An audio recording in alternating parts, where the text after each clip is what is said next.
Welcome back to another Jay's Color Luck video. Today I'm reviewing Marvel Legends Warrior Gamora from Marvel Studios What If. And surprisingly enough, for a lot of these characters I've been reviewing over the last few weeks, I got a lot of them at a store in Florida when I was down there last, summer.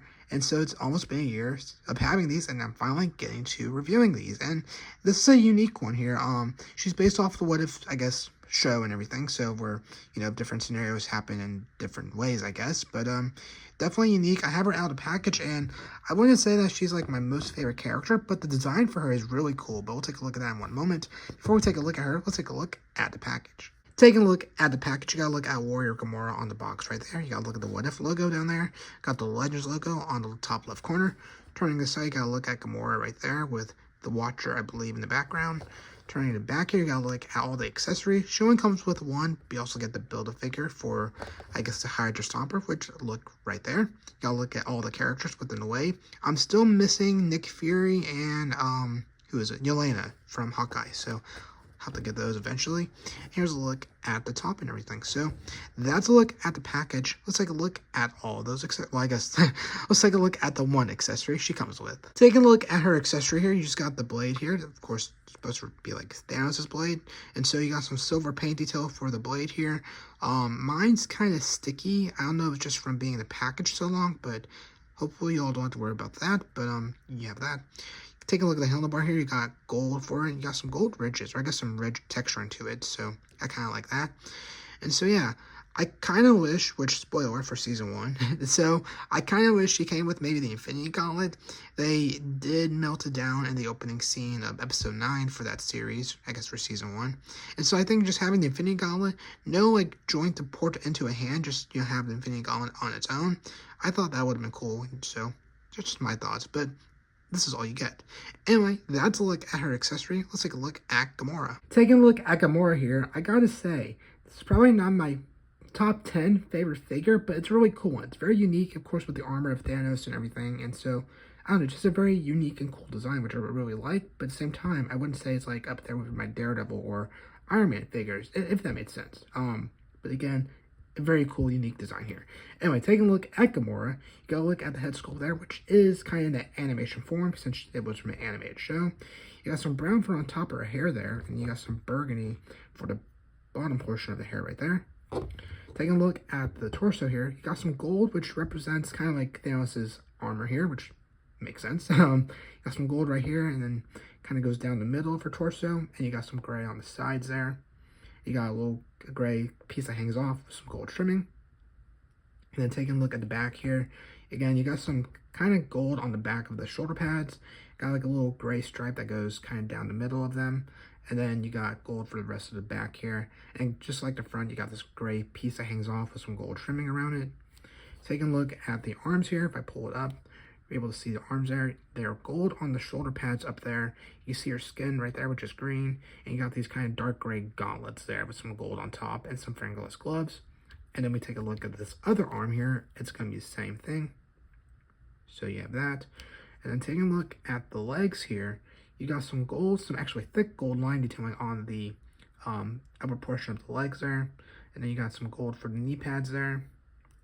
And then taking a look at the boots here, they're also gold with some gray on the side there. And actually, I forgot to say, but the upper portion of the thighs / legs is also gray. But like I said, you have those thick gold lines on top. So, yeah.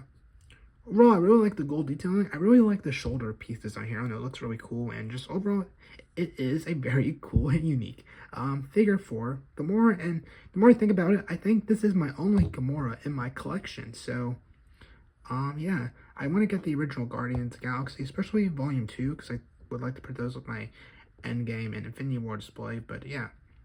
Having Gamora in the collection also helps complete the, Guardians of the Multiverse, or get us closer. We, of course, have Doctor Strange, Captain Carter in her blue and purple, no, not purple, it was the blue outfit, kind of like the Winter Soldier outfit for Steve. And we also have T'Challa Star-Lord. They did release Killmonger from the show later on, and we have Gamora. We just need Thor and Black Widow in her Winter Soldier outfit from the show and everything. So we're getting closer to completing that team. I don't know if we ever will, honestly, but it's nice having this one because, again, it's a very cool design for her and everything. But yeah, That's a look at Gamora and all my thoughts. Let's take a look at articulation. When it comes to articulation, there's really no head articulation because you can't really look up at all. You can look down just a little bit, but not a lot. And there's no side, well, actually there's a little bit side-to-side motion, but not a lot. You are able to turn it 360 degrees if you force the hair over the shoulder pads. I'm not going to do that, but just know it is possible, so you have that. Now taking a look at the arm articulation, you're able to pull it up that far. It does get hindered by the shoulder pads, and you're able to bend the elbow in like so. You're able to twist at the hand, and then there is some wrist articulation within the hand joint, so that's nice. If you turn the arm backwards, it's able to go that far back. So I think this figure is going to have some faults with it when it comes to articulation with the head, just the hair. Nothing you really can do about that, but then the shoulder pads are also going to hinder the articulation, so something to note. It's going to be the same here, I believe. So we just pull the arm up that far. That's as far as it goes. We pull it back that far, and it does bend in like so. Able to twist out the hand, and again, some wrist articulation within the hand joint. And then she's able to turn at the waist, I think. Let's see.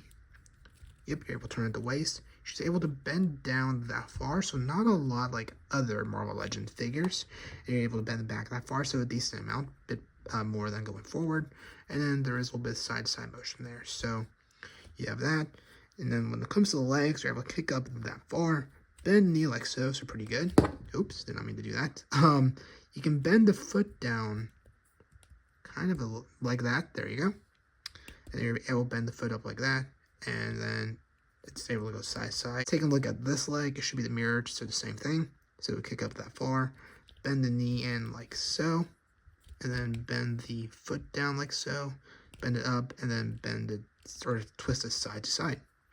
And then she's able to do splits like so. So you are able to get her stand. I was kind of worried at first with the way these feet are molded that it was going to be kind of hard to get her stand, and it kind of is. You gotta have her stepping forward, but we'll take a look at that, I guess, in a few seconds. But yeah, let me get her a pose with her blade, and we'll take a look at my final thoughts. Well, there you go. That's my review of Warrior Gamora from Marvel Studios' What If. Overall, it's a really good figure. Besides having a little bit limited articulation on the upper portion of the waist and the arms and the head, I actually do like how this one turned out, and yeah. Let me know your thoughts in the comments below. With that, keep an eye out for other videos coming to the channel here soon. I hope you all have a good rest of your day, and take care.